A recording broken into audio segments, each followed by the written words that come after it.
ونستعينه ونستغفره ونؤمن به ونتوكل عليه ونعوذ بالله من شرور أنفسنا ومن سيئات أعمالنا من يهده الله فلا مضل له ومن يضلل فلا هادي له ونشهد أن لا إله إلا الله وحده لا شريك له ونشهد أن سيدنا ومولانا محمدا عبده ورسوله صلى الله تعالى عليه وعلى آله وأصحابه بارك وسلم تسليما كثيرا أما بعد فقد قال النبي صلى الله تعالى عليه وسلم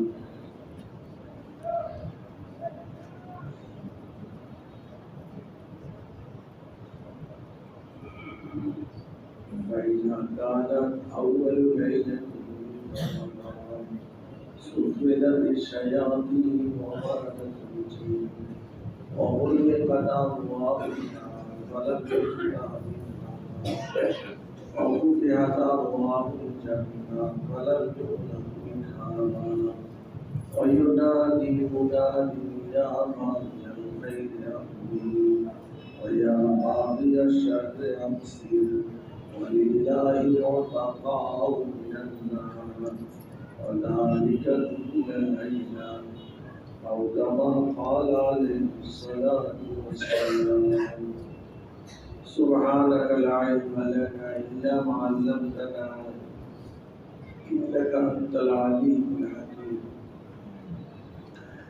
আল্লাহ পাক পরওয়ারদিগারে আলমের অনন্ত অসীম ইহসান ও দয়া ফজল ও করম তিনি আমাদেরকে হায়াতে রেখেছেন সুস্থ রেখেছেন মন মগজ দিল দিমাগ ভালো রেখেছেন মসজিদে আগে আগে আসার তৌফিক দিয়েছেন সে সুবাদে দু চার কথা বলার শোনার তৌফিক দিয়েছেন রমজান মাসের আগের 2 মাস রজব আর শাবান এই 2 মাস রমজান শরীফের প্রস্তুতি নেওয়ার মাস এই 2 মাসের 1 মাস তো পুরাই গেল আর মাসের 1 সপ্তাহ চলে গেল আগামী শুক্রবার দিবাগত রাত্রে তো সবে বরাত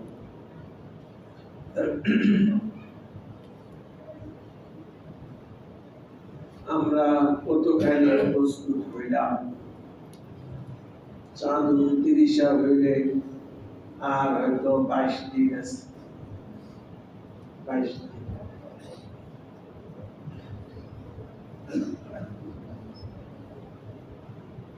আমরা কতখানি প্রস্তুত হলাম যে রমজানের জন্য তো চিন্তা ভাবনা করার প্রয়োজন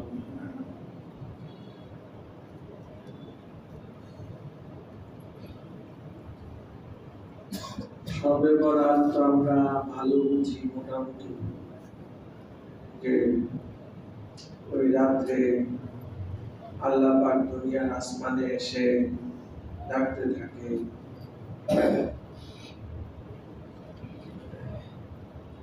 এই ডাকাডাকিটা প্রতি রাত্রি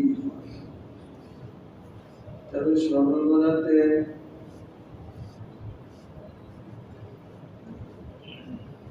মাগরিবের সময়কাল থেকে নিয়ে সুবে সাদেক পর্যন্ত আর সবে কদরে তাও এরকমই আর কি অন্য যত রাত আছে সব রাত্রে এই ঠিকই অবস্থায় হয় আল্লাহ দুনিয়ার আসমানে এসে মানুষকে ডাকতে থাকে ওই ডাকগুলো ওই সময় যা ডাকে এগুলো প্রতি রাত্রে শেষ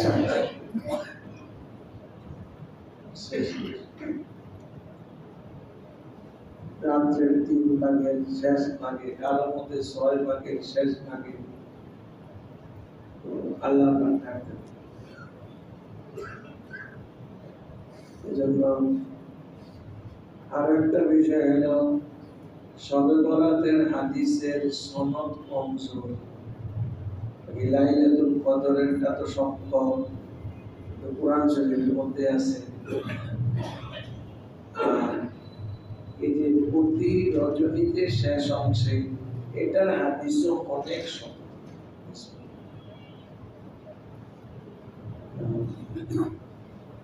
যাই হোক, শবে বরাতে আমল আছে, রাত্রে জাগরণ করে যথাসম্ভব নফল নামাজ কালাম পড়া, কোরআন তেলাওয়াত করা, ইস্তিগফার করা, সব এনফেরানি ইজতিমাই এনফেরানি। দিনে রোজা রাখবে, রাতটা আগে আসে, দিনটা পরে আসে। এটাই চাঁদের তারিখের হিসাব নিকাশ। এখনই রাতটা আগে আসে, দিনটা পরে আসে। এটা রাত্র 12টা দিয়ে শুরু আর শেষ হয় না। এটা সূর্য অস্ত আর সুবে সাদেক সৃষ্টি হওয়া দিয়ে এটা শুরু হয়, শেষ হয়। দিনে রোজা রাখবে আর রাত্রে, যেই দিনে রোজা রাখবে এর আগের রাত্রে ইবাদত। শবে বরাত সম্পর্কে কারো কারো এরকম আছে ওনারা এটাকে স্বীকার করেন না, যেটা কোনো সুবুত নাই, প্রমাণ নেই, এমনও কেউ কেউ বলেন। তো আসলে কিন্তু তা না। এটা প্রমাণ আছে, সুবুত আছে, যে বললাম হয়তো অত মজবুত না। লাইলাতুল কদর যেমন মজবুত, প্রতি রজনীতে শেষ রাতে আল্লাহ এসে ডাকে, এটি যত মজবুত, এটা এত মজবুত না। তবে আমল করার জন্য, গ্রহণ করার জন্য যতখানি দরকার ততখানি আছে। বাকি হলো আমরা এর মধ্যে অনেক বাড়াবাড়ি, এটা আমার সুযোগ। এজন্য এনফেরাদি আমলকে ইজতিমাই বুদ্ধি, এটার সুযোগ। এনফেরাদি আমল করতে নিজ নিজ ইচ্ছা এবং শরীয়ত দিছে ইখতিয়ার। কিন্তু কেউ যদি রাত্রে আমল না করলো, আমরা তাকে খারাপ চোখে দেখি। এটা হলো আমরা শরীয়তের মাপকাঠি ঠিক রাখলাম। ব্যক্তিগত আমল, ইনফিরাদি আমল, ফরজ না, ওয়াজিব না, সুন্নতে মুআক্কাদা না, এই পর্যায়ে ফরজ সুন্নতে জায়েদা, মুস্তাহাব, এই ধরনের আমল। তাও আবার ইনফিরাদি, এটাকে কেউ যদি না করলো, আমরা তাকে খুব বক্র দৃষ্টিতে দেখি, ভালো ধারণা তার প্রতি আমাদের থাকে না। ভালো ধারণা থাকলেও নষ্ট হয়ে যায়। এমন একটা যেতে আছে, শুয়ে যেতে আছে, আশা ফিরে আইলো আর গিয়া বছর বললো, আর কিচ্ছু বললো, এটাই তো খাইল। ও না ফিরা যা হয়েছে, আমরা খারাপ মন্তব্য ফিরে আরো অনেক ক্ষতিগ্রস্ত হয়েছে। কত ক্ষতিগ্রস্ত হয়নি, হয়তো তার লাভ হয়নি, কিন্তু ক্ষতিগ্রস্ত হয়নি। আমরা কিন্তু ক্ষতিগ্রস্ত হয়েছি। বিশেষ বিশেষ আমলের অবদান, এই 2 রাকাত নামাজ, আবার এই সূরা দিয়ে পড়ো, এই যে নির্ধারণ, এগুলো করতে গেছে। এই একেবারে নাই আছে। বাকি যেভাবে আমরা অনেক কিছু করতে চাই, দাঁড়ায়া ঘুরাইয়া, এরকম অনেক তো অবস্থায় এমন হতে চলছে যে ফজরের নামাজের জামাত তো আজানের পর একটু পরে হয়ে যায়। অনেক কোনো মুসল্লি যদি সে যে কোনো কারণে হোক সে করলো না, সে তো ফজরের টাইমে দুইটা ফজর করবে, সে তো আগের টাইমে যদি দিনে জমা হয়ে যায়, এই দায়ভারটা নিবে। কে নিবে না? এজন্য ফজরটা যেভাবে চলছে ওভাবে চলবে, এটাই স্বাভাবিক। যারা সারা রাত জাগ্রত থাকছেন আরো একটু থাকেন, আর সারা রাত জাগ্রত আপনি পারবেন না, ফজরের পরে এসে ঘুমাইবেন, আপনারা সারা রাত জাগ্রত থাকছেন বলছেন যতখানি পারতেন অতখানি করতেন, কিছু ঘুমাইতেন, এগুলো আবার কি ও রোজা এমন হারে রাহে যে একবারে সবাই কেউ না রাখলে সে তো লজ্জা পায় সমাজে। আর এই জন্য মাগরিবের নামাজ 15-20 মিনিট পরে দেয়, এটা মানে পুরা রমজান। মাগরিবের নামাজ 15-20 মিনিট পরে না, এটা তো এনভারদি আমলকে ইজতেমাই রূপ দিয়া এবং ইজতেমাই যেসব কাররাওয়াই ওগুলো সব করা হচ্ছে, এইটা তো বাড়া। তো নফলের মধ্যে এই বাড়া কিন্তু ঠিক না। বাকি এখন এই যে হতে শুরু করছে, চলছে, বাকি ওই যে সিন্নি চালা এটি কমছে অনেকটা, অপরাধ মানে সিন্নি চালা এটি কমছে অনেকটা, আলোক সজ্জা সিন্নি চালা এটি কমছে আলহামদুলিল্লাহ। বাকি এগুলো আবার মাত্রা হয়ে গেছে, এই মাত্রা বাড়াতে ও ভাবি এনভেরালি পর্যন্ত একটা দিতে, আর ওটার দ্বারা ইজতেমাই কোনো আমলের মধ্যে শেখের পরিবর্তন করা যাবে না। ওরা মাগরিবের টাইমে করবে, এগুলো তো ভালো। একটা খেজুর খেয়ে চলে আসলেন, নয় পকেটে একটা খেজুর রেখে দিলেন, আজান হয়েছে তো খেজুর খেয়ে ফেললেন, হয়ে গেল। মাগরিব পড়ে গিয়ে এবার আপনি যত ইচ্ছা খান, খেজুর নিয়ে আসলেন, একটু ছোট্ট পানির মধ্যে পানি নিয়ে আসলেন, পানি না এখানে কিছু খেয়ে দিতে হয়ে গেলে মাগরিব নামাজ পড়তে লাগে কত খরচ করে যান, দিয়ে যান, এরপরে সুন্নত করেন, তারপর একটু পরে করেন না, 2 জায়গা ফিরে তারপরে খাইয়া তারপরে আমল করেন। তো যাই হোক, বিষয়টা আসলে কিন্তু আমরা অনেক বাড়াবাড়ি।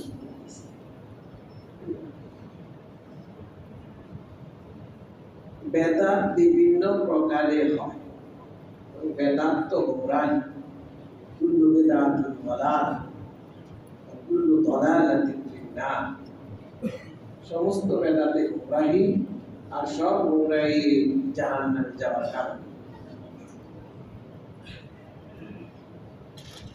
এই এনফেরাদি জিনিসকে ইজতেমাই রূপ দেওয়া, এটাও এক প্রকারের বেদাত, এটাও এক প্রকারের বেদাত। শরীয়ত তো অনেক সুন্দর জিনিস, অনেক এতেদাল থাকে ভারসাম্য, অনেক বাড়ায় ছাড়াই দেখতে তো ভালো লাগে, হ্যাঁ ভালোই তো, সবাইকে ভ্রমণ করলে আমার আপনার কাছে ভালো লাগার নাম তো দিন না, কিন্তু ওয়াজাউন এলাহি, আল্লাহর কাছে ভালো লাগে, আল্লাহর কাছে ভালো লাগে। রাসূলের তরিকা মতো ওইটাই আল্লাহর কাছে ভালো লাগে, আর মনের তরিকা মতো ওইটা আর ভালো লাগে না। হাওয়ায় নফস, এটা হাওয়ায়, এটা মনের কাজ, কাজ করে মনের ইচ্ছা, মনের চাহিদা। আল্লাহ তো এই কথাগুলো নজরে রাখা, এবং এই শবে বরাতের আমল সবচেয়ে ভালো ঘরে, ছাদে, গোপনে রাখুন। ঘরে যদি পরিবেশ না থাকে তাহলে মসজিদে আসলে প্রত্যেকে নিজে নামাজ পড়তেছে, কেউ মনে মনে কোরআন নীরবে কোরআন তেলাওয়াত করলো, একটু আওয়াজ ছাড়া সিকির বলে নামাজ পড়ে আওয়াজে সিকির করলো, নীরব আওয়াজ, নীরবে হালকা আওয়াজে সিকির করলো, এটা না দিয়া মুনাজাত করলো তার ইচ্ছা। যতক্ষণ শরীরে কুলান এবং ট্রেনের প্রেশার আসবে না, ফজরটাও ওই ঠিক টাইমে এখন যেন 5:10 বা 5:05 পরে ঠিক এই টাইমে পড়া পর্যন্ত জাগ্রত থেকে সুন্দরভাবে ফজর করতে পারবো। এভাবে কাজ করবো, এভাবে।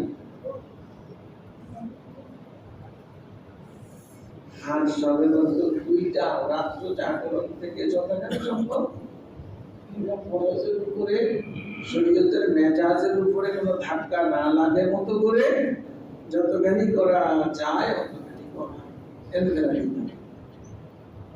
আর দিনে রোজা রাখা একদম একবারে নর্মাল সাথে সেই এটা দিয়ে খাইতে হইব, ইত্যাদি ওটা দিয়ে খাইতে হইব, সবগুলো তো রোজার ইত্যাদি কোনটা দিয়ে করে, তাই না?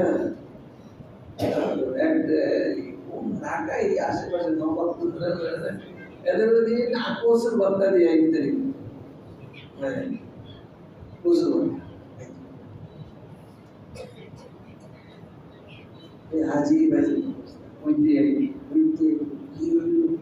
মুসলমানদের রোজা হিন্দু ঢুকে গেছে কি আল্লাহ জানে। ওরা না এটা লাগে এটা এই মাসে না ওই মাসে গায়, এটা দেউটা গায়, কিচ্ছু একদম অন্যদিন যা পাকায় তাই তাই ইফতার রোজাতে যা তাই করে।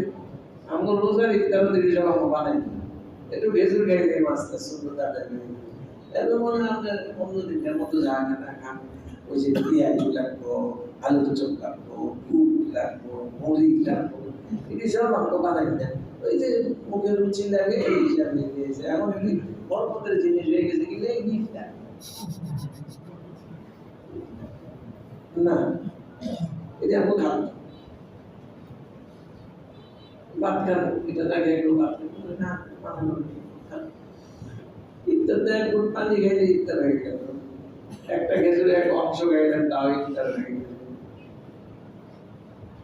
এরপরে গুলো সবই খান, নিষেধ না বললাম রোজা রাখছে ভালো লাগে কোনোটাই জরুরি কিছু না, ফরজ না, ওয়াজিব না, সুন্নত মুআক্কাদা না, মুস্তাহাব না, আদাব না, বাকি না জায়েজ না, মুবাহ। মুবাহ আলুর চপ, পেঁয়াজ, মুড়ি এগুলো সব কি মুবাহ, মুস্তাহাব না, আদাব না, কিচ্ছু। হ্যাঁ একটু কিছু পানি দিয়ে শুরু তো করি, একটা খেজুর খাইবে আর সামান্য একটা দর্শ লাগার সমস্যা নেই, শুধু তাদের বা পানি দিয়ে খাওয়া যায়। আল্লাহ তো এটা দিন যেভাবে আছে, যেটা যেভাবে সেভাবে করা, তাহলে কি হবে? শরীয়তের কোনো বিষয়ে সাংঘর্ষিক হবে,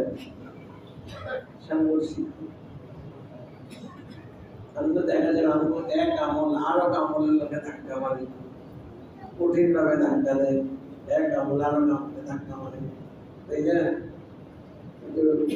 যদি নিয়ম মতো হয়, উসুল মতো হয়, ধাক্কা ধাক্কি নেই, চলে প্রত্যেকটাই নিজ নদীতে চলতে থাকবে।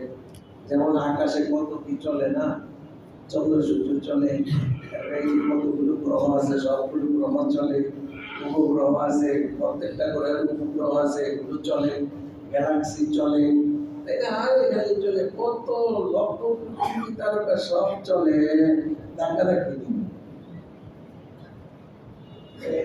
সব চলতে থাকবে, আপন আপন ধাক্কা যে আমরা একটু মাত্রা বাড়িয়ে দিলাম একটা, এই ধাক্কা ধাক্কি শুনে আমরা একটা অস্বীকার করলাম, এই আবার আবার ধাক্কা ধাক্কি শুনে তাগুর এলজাম আসবে, যারা কেউ সর্বদান নাই অনেক আমল দিয়ে তাগুর এলজাম আসবে, এরা নিজেরাও করে সর্বদাতে পারলে কিনছে লা হাওলা ওয়ালা কুওয়াতা ইল্লা বিল্লাহ। আর সবে বরাত উপলক্ষে আরেকটা ভালো পর্যায়টা জানাই আপনাদেরকে, কবর জিয়ারত।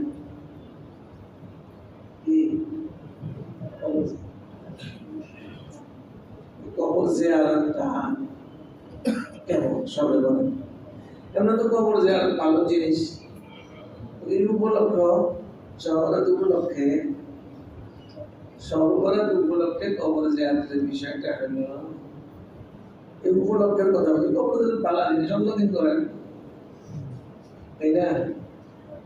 দিনে করেন, সামনে জমা হচ্ছে করেন, এই শহরের উপলক্ষে ওখানে যাইতে হইল দল বান্ধা একা একা। এটার পর্যায়টা হলো এই রাসূল সাল্লাল্লাহু আলাইহি ওয়াসাল্লামের জিন্দেগিতে মাত্র একদিন রাসূলকে পাওয়া গেছে জান্নাতুল বাকিতে, এই দিন লাইলাতুল নিসফে মিন শাবান, মানে সর্বরাত মাত্র পুরা জিন্দেগিতে কয়দিন, তাও একা একা। এত গোপনে রাসূলের বিবি যে বিবির কাছে শোয়া ছিলেন, বিবিও কোথায় বলে পায় না পায় না পায় না পায় না, কই গেল কই গেল কই গেল বলে পাইছি, বুঝেন নাই পুরা জীবনাতে।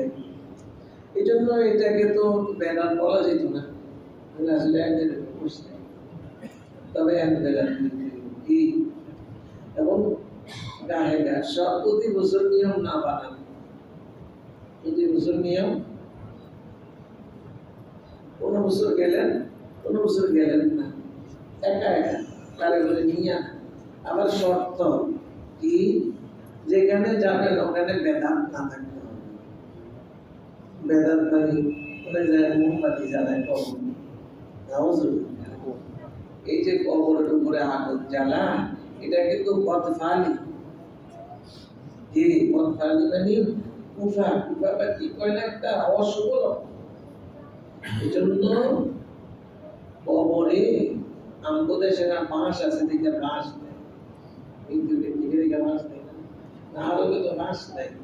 মসজিদের নববীর কাছে যে জান্নাতুল বাকি, ওখানে যে ধারাবাহিক চলে আসছে, কিতাব যে আছে হলো ইট দিয়ে দেয় কি এত কমপ্লিট হবে না, ওই সাইড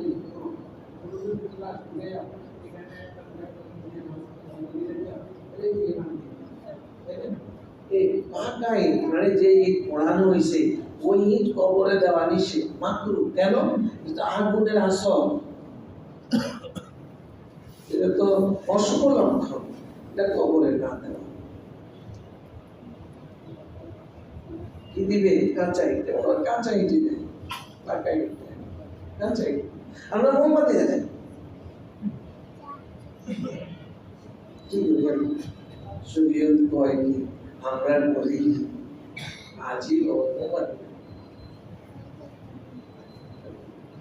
আলোর দরকার হলে ওরা একটা ভিতরে নিয়ে জ্বালা, তোমার ভিতরে জ্বালা লাভ, লাভ হইলো এটাই যে মাতুল্লে এসব কি যাবে নিষিদ্ধ, এটা তো অশুভ লক্ষণ।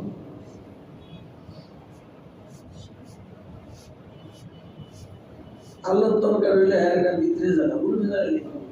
আর কবরে কি এসে ভালো কামে আসে, কামে আসে এসে ভালো, হ্যাঁ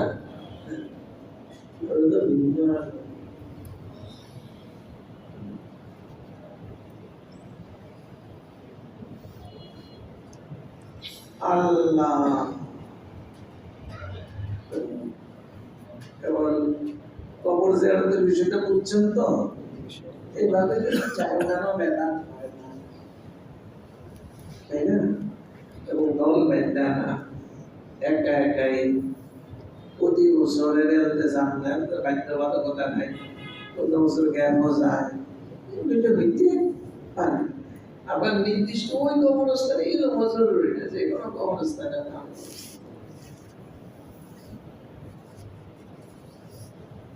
বুঝাচ্ছে? এই হলো সবের বড়টা। আমরা এইভাবে ইনশাআল্লাহ সবে আগামী শুক্রবার, তাই না? আগামী শুক্রবার দিবার রাত্রে সবে রোজা যারা রাখবেন শনিবার রাখবেন, আর যারা আমি নিজের রোজা রাখেন প্রতি মাসে 3 দিন রোজা রাখে না, 13, 14, 15, ওনারা তো আগের থেকেই রাখবে, কিন্তু এটা সর্বদা রোজা না, সর্বদা রোজা তো একটা। যারা ওই যে প্রতি মাসে 3টা রাখে, এরা এটা একটা মাস, এই জন্য 3 দিন তারা রাখে, এই মাসেও রাখবে। যারা রাখে না তারা একটা রাখে, ওটা রোজা একটা রাখে। আচ্ছা 3টার আগে মাসে থেকে 13-14 মতো রাখলাম, ঠিক আছে। সামনের থেকে প্রতি মাসে 3টা রাখলাম, তাহলে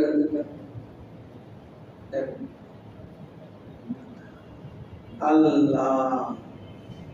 আল্লাহ পাক আমাদেরকে ভাবে সর্বরাত্র আমলগুলোকে সুন্দরভাবে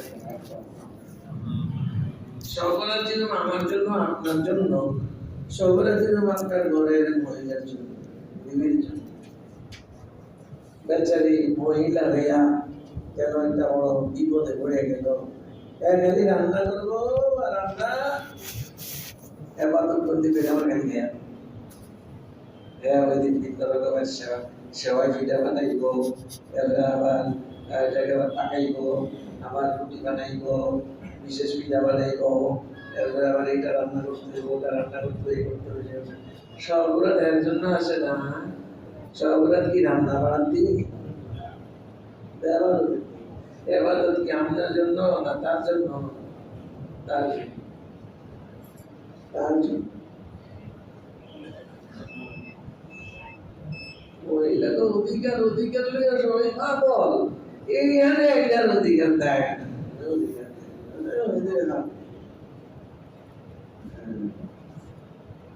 সবগুলোতে অন্যদিন যা পাকশাক হয় তাই পাকশাক।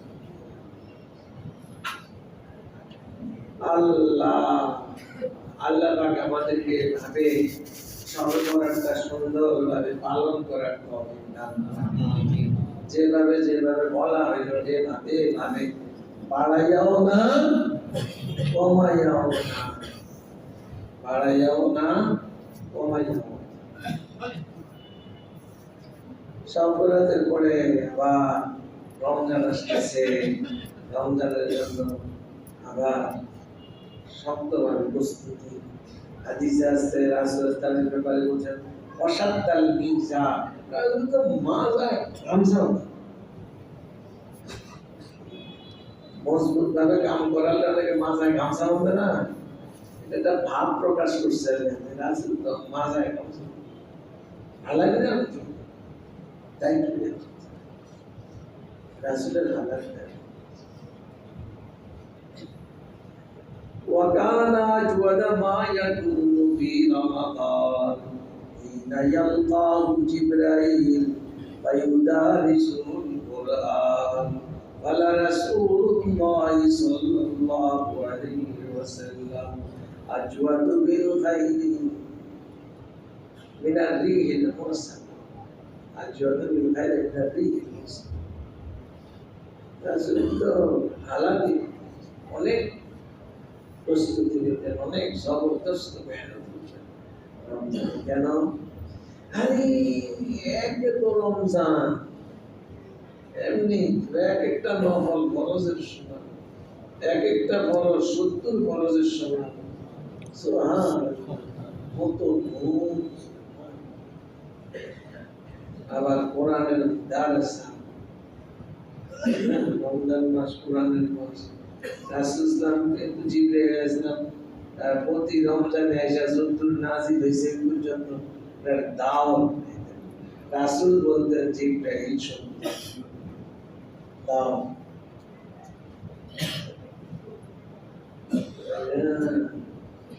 আবার জিবরাইলের মুলাকাত, যে ভালো মানুষের মুলাকাত অনেক খায়ের অনেক কিছু হয়। এই তিনও খায়ের একসাথে জমা হইতো তো আর রাসূলের জন্য এত বেশি মানে দান দক্ষিণা মানুষকে দেওয়া, মানুষের জন্য দিতে হওয়া, আল্লাহ রাসূলের পুরোটাই এমন। কিন্তু রমজান আইলে এটা একেবারে ইয়ে মুরসালার চেয়েও বেশি, ইয়ে এটা আর কি একটা শব্দ ধরলো পূর্ব অঞ্চলে বিষয়টা সহজে বোঝা যায়। গরম অতিষ্ঠ মানুষ যখন মারা যায় অবস্থায়, এর ভিতরে হঠাৎ একটা ঠান্ডা বাতাস, এত ঠান্ডা বাতাস, তুফান এরকম না, এমনি একটা বাতাস ঠান্ডা। যত মানুষ আছে গরমে অস্থির, সবাই গায়ের উপর দিয়ে বাতাসটা বয়ে যায়, তাকে একেবারে সবাই গাও জুড়ে আছে। এই বাতাসটার কি পরিমাণ অবদান, কি পরিমাণ ফাইয়াজি। রাসূল সাল্লাল্লাহু আলাইহি সাল্লাম এর ফাইয়াজি রমজান আসলে এর চেয়ে আরো বেশি, এর চেয়ে আরো বেশি। আমাদের সব মাত্রা বেড়ে যায়, ইবাদতের মাত্রা, কোরআন তেলাওয়াতের মাত্রা, নামাজের মাত্রা, তাই না? গুনাহ ছাড়ার মাত্রা, দান দক্ষিণার মাত্রা, সব কিছু বেড়ে যায়। আল্লাহ পাক আমাদের সবাইকে বুঝান, আমল করার তৌফিক দান করেন। সুবহানাল্লাহি ওয়া বিহামদিহি, সুবহানাকাল্লাহুম্মা ওয়া বিহামদিকা, আশহাদু আল্লা ইলাহা ইল্লা